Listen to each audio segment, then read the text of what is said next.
محمد ظاهر عكوسي وزير وزارة وفافنتا iyo xildhibaan Axmed Yaasiin Sheekh Cali ayaan leh waxaad ka mid tihiin xubna ka socda xukuumadda Soomaaliland ama dawladda oo magaalada London kaga qayb galaya xuska munaasabadda 18 May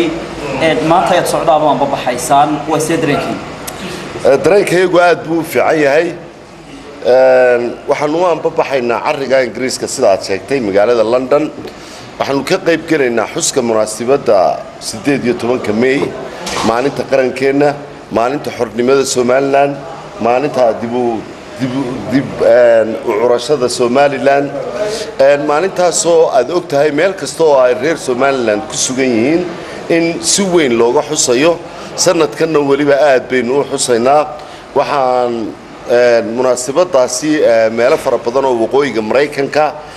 wadamada Carabta ama khaliijka wadamada dariska oo Djibouti iyo Kenya iyo Ethiopia iyo wadamada kale ee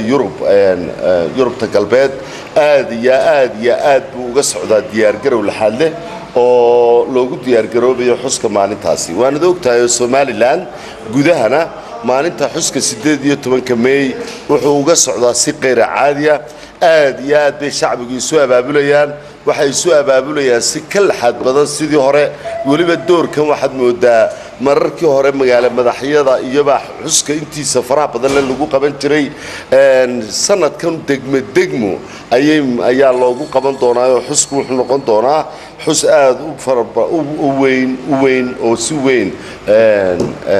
loo muujiyo dareenka iyo weynaanta ay nagu leedahay 18 May wasiir ana fursadan ka faa'iideysanaya hogaamiyaal dhaqan oo ka socda Soomaaliya ayaa jooga Hargeysa aragti kala duwan baa laga bixiyay axsaabta mucaaradka qaarkood waxay sheegeen in xukuumaddu ay casuumtay idinkuna lama idaanku hogaamiyaashaasi safarkooda maxaad kala socotay horaan uga jawaabay hogaamiyaashaas waa hogaamiyaal dhaqan inagu ummad islaam baynu nahay dhaqanna waynu leenahay ka Soomaaliga iyo ka Etoobiyaanka iyo ka Carabta iyo cid kasta oo ay danteenu gasho ama aan gelin darisnimo iyo muslimnimo aynu ku kulanno waxaynu u xushmaynaynaa sida bini aadamnimadu ina farayso sida dhaqankeena wanaagsan ina farayo asluub baanay leedahay markuu qofku gurigaaga joogo lagula hadlo qofku markuu gurigaaga joogo asluub lagula dhaqmo asluub lagu xushmeeyo asluub lagu martigeliyo adigoo dantaada wata adigoo qadiyadaada difaacanaya adigoo qadiyadaada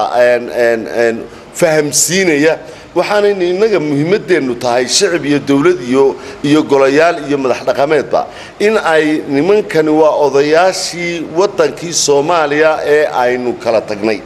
in ay fahmaan qadiyadeena danba inaga inoogu jirta inay fahmaan halka uu shacabkeena iyo dawladeena iyo dadkeenu marayo danba inoogu jirta laakiin ereyada qaar oo anigu aan kaba xishoonay inaan afkayga ka yiraahdo qof martiya in lagu yiraahdaa